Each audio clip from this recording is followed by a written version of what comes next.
am determined to see. We have been quite casual about our practice periods thus far.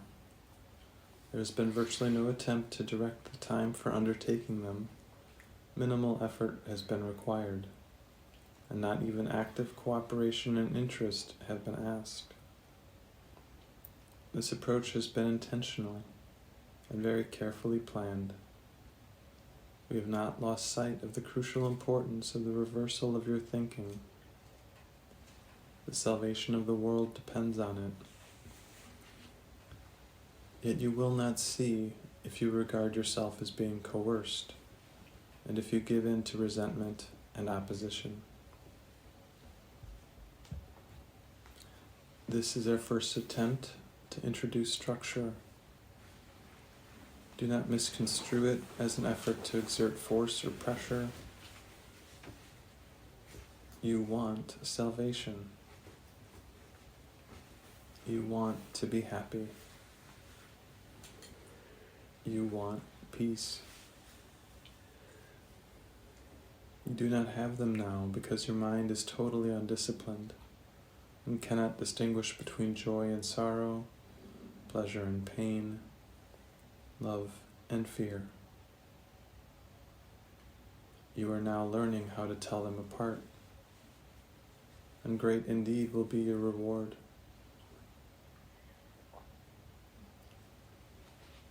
Your decision to see is all that vision requires.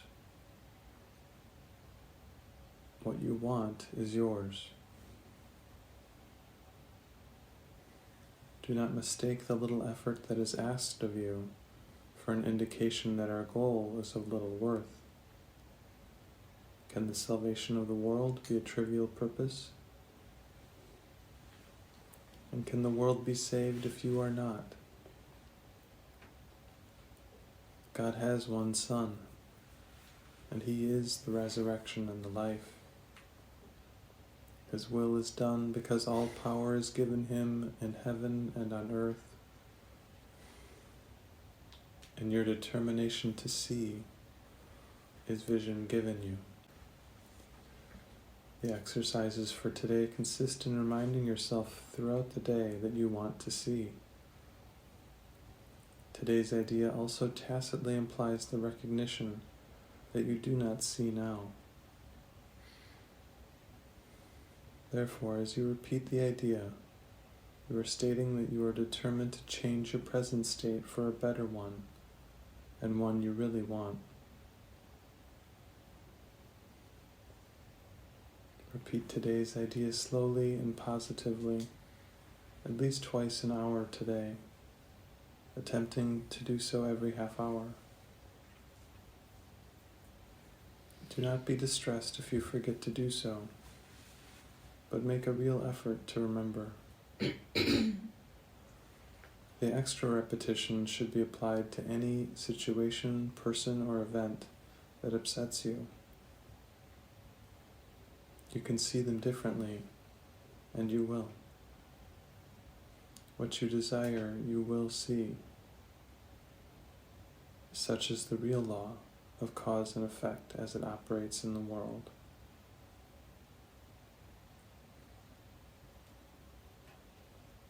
Again, our idea for today is, I am determined to see.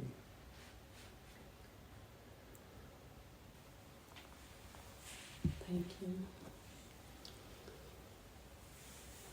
What a helpful lesson. What a helpful lesson. Jesus, he knows the mind. He knows the resistant, he knows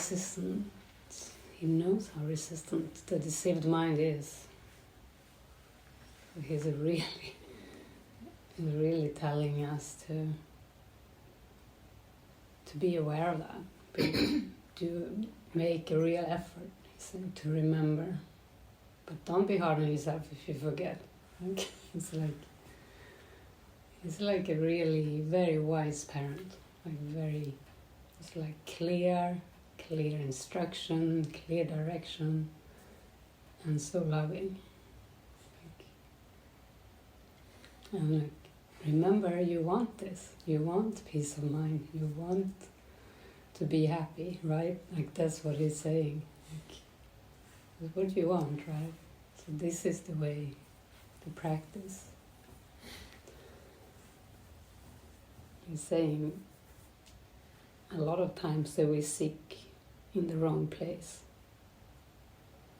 Because everyone seeks for happiness all the time. It's just sought in the wrong place. So this is the instruction on how to find it. Very good lesson.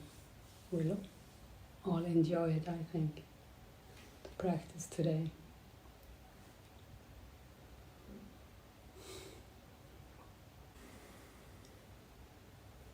I've noticed my own mind,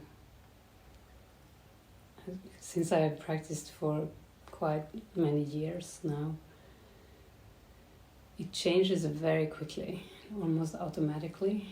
Like if Barret and I have some like discussion or some kind of misperception of each other, and then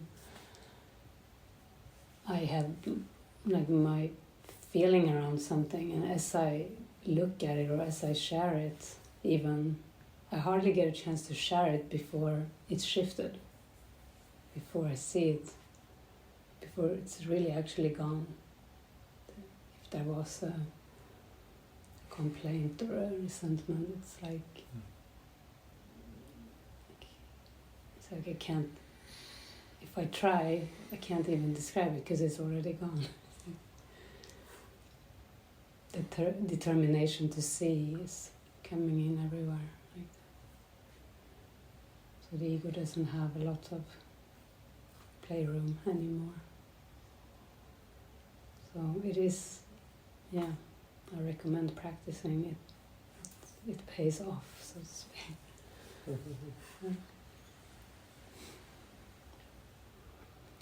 As I'm sure you guys have felt.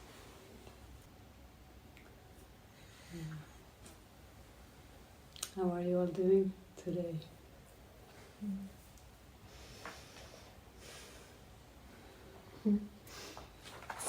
I wanted to share with you, not today, because today it has been a peaceful night, and the wake up was also close to God and to the Holy Spirit. I feel really a lot of peace, even if I maybe talk so much. I wanted also to to tell you sorry, in the meaning that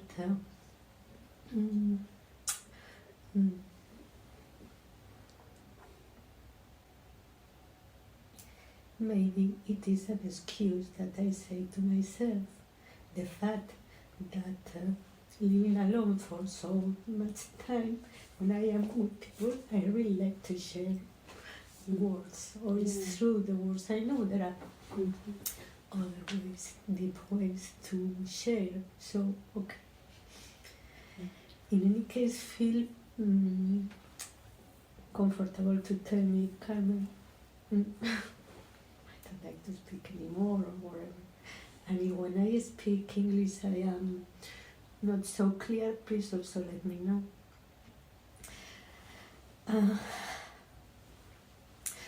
And I want to share what happened yesterday in the first expression gathering I had with some of you. So I know in our conscious, well, I wrote it in English, maybe it's not proper English. If you don't understand it, let me know. In our conscious, there is a movement addressed to the unified purpose to release myself and my brother of the judgments. Yesterday, I have lived my first blessed opportunity of forgiveness in this house. In the morning expression gathering, I felt myself concerned by the words that Amanda said. for me it was unexpected, and I have found it not very fair that she spoke about me when she was explaining something about herself.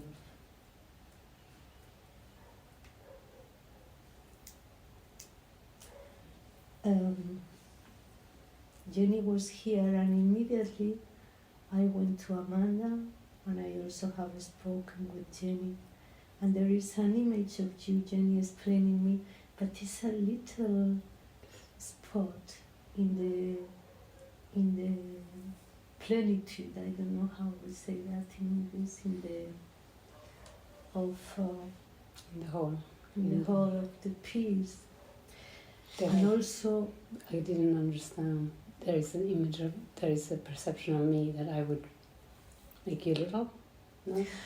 No, No? when you express this to me, this what you are feeling is a little spot. Yeah. In the middle of your huge, immense capacity of feel the peace and the healing that it can bring to you. Yeah. And also, I was spoken very sincere with Amanda. And later during the morning, I was in contact with my rage. Also, I realized what private thoughts means, because until I came here, yesterday it was the first time I heard about that. Yeah. As you said, meaningless thoughts and judgments. Being with myself during the day, I also realized that it was my first opportunity to release Amanda and myself from my judgments. I realized that I was a puppet of my ego. And I said to myself, well, Carmen, it's okay. How do you feel in peace? Is not better? What do you like? To release that? Or you still want to be right? I saw the innocence of Amanda and my own one. And thanks to that, I immediately felt at peace. So in fact, it has been a wonderful wave in my conscience that allow me to put these judgments in the light of the Holy Spirit.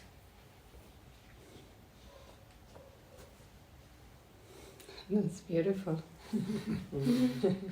What a massive healing straight away as you arrive. And in a way, we attract everything that happens to us. So this was just a symbol of your readiness to look at some, to start to release judgment. It's beautiful. Yeah.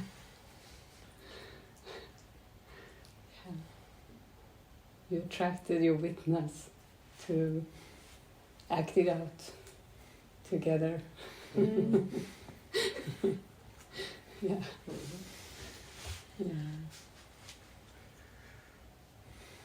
Yeah, very beautiful, very good. Very good. Now you can just do this every day. If you notice you notice any annoyance, any irritation, resentment, feeling like something or someone should be different, something should be different, and you can practice the same process. Nice. Well, thank you.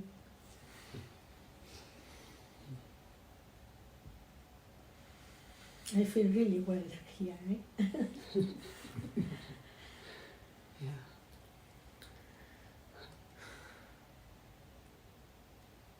think that realization and that practice of accepting that we don't have private thoughts is a very genuine way of opening up the mind to true joining and to knowing who we are. So doing that in a group is, it's just very, very healing. Especially when you have been alone a lot and just meeting people, like being nice, trying to be a good person, and that's hard work. And so to come here and be authentic, so it's very, very, very helpful. So thank you so much, Karen, for sharing. Thank you. Sweet.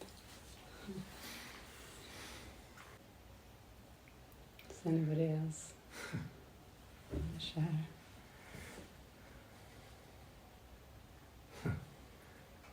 Yeah, it's very inspiring. Really inspiring. I felt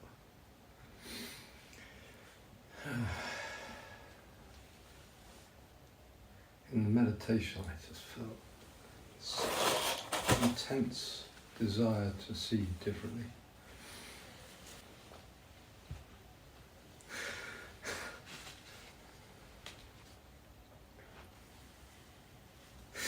Such a yearning, such a deep yearning.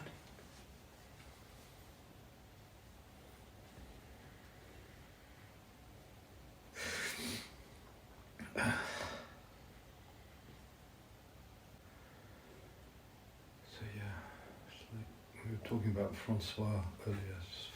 It's so moved by him.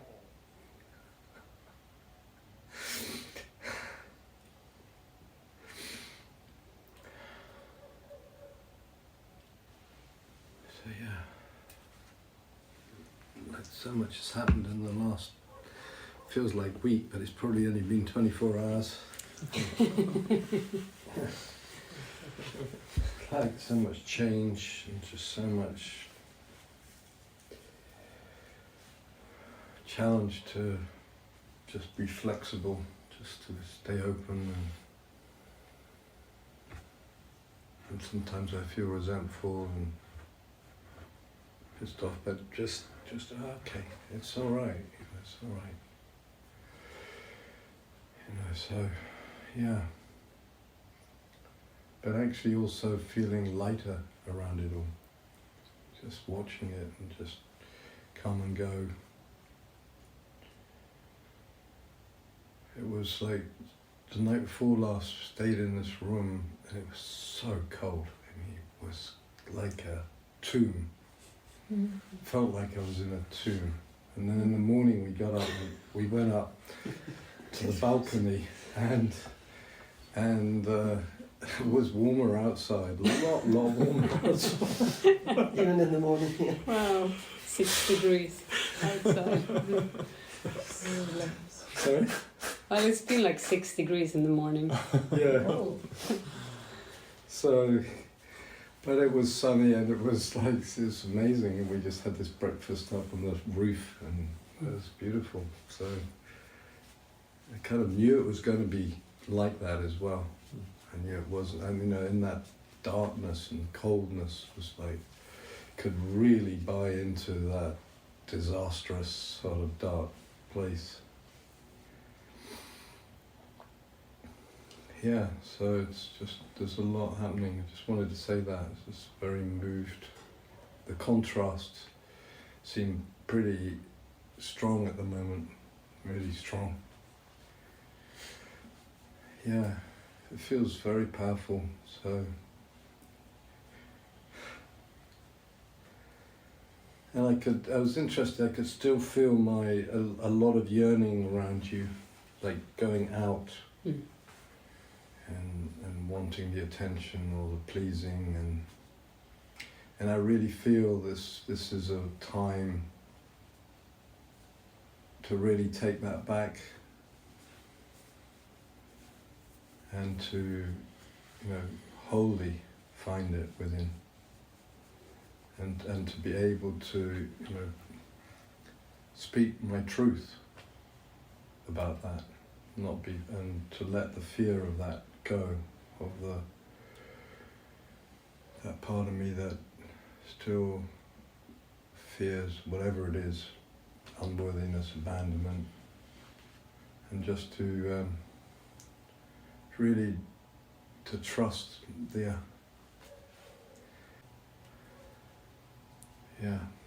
It's a good thing that we're the same one. Sorry? It's a good thing that we're the same one. Yes.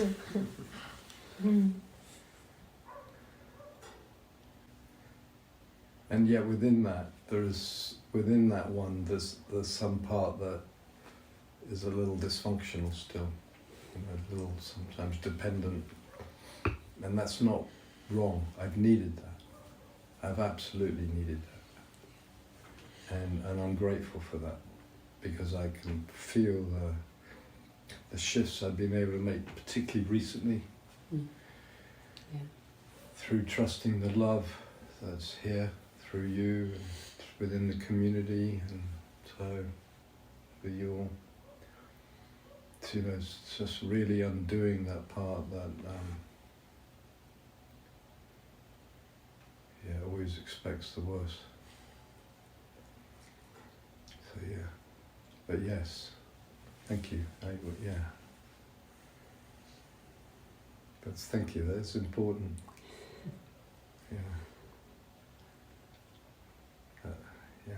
Yeah, because it could be a risk. Sometimes people, I'm not going to listen to them anymore. I'm going to listen just to me. Yeah. But not knowing the self that, it is you. Yeah. It's really not in the person. It's a greater self. But yeah, it is so many different shifts and stages, and the stage of really being close to someone and listening, someone who has gone before, holding someone's hand. Then a period of time of being more seemingly independent maybe, or trusting, start to hear inner guide. I really hear you. There's no point going from being dependent to independent, actually. But, it is a kind of interdependence. But it's beyond that, I think. But that may happen. So, but I am aware of that. Yeah, I'm aware of what you're saying. I love you so much. Love you so much.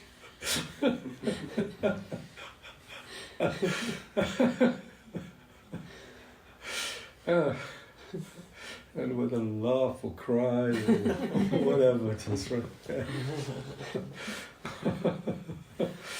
Yeah. Yeah, it's kind of like it's great. I'm feeling less shame and more okay. Mm-hmm. Yeah. Wonderful. That shame's still there, but it comes and goes. But that was beautiful for me then. Thank you. Yeah, I really was with you. Yeah. Yeah. You were giggling away.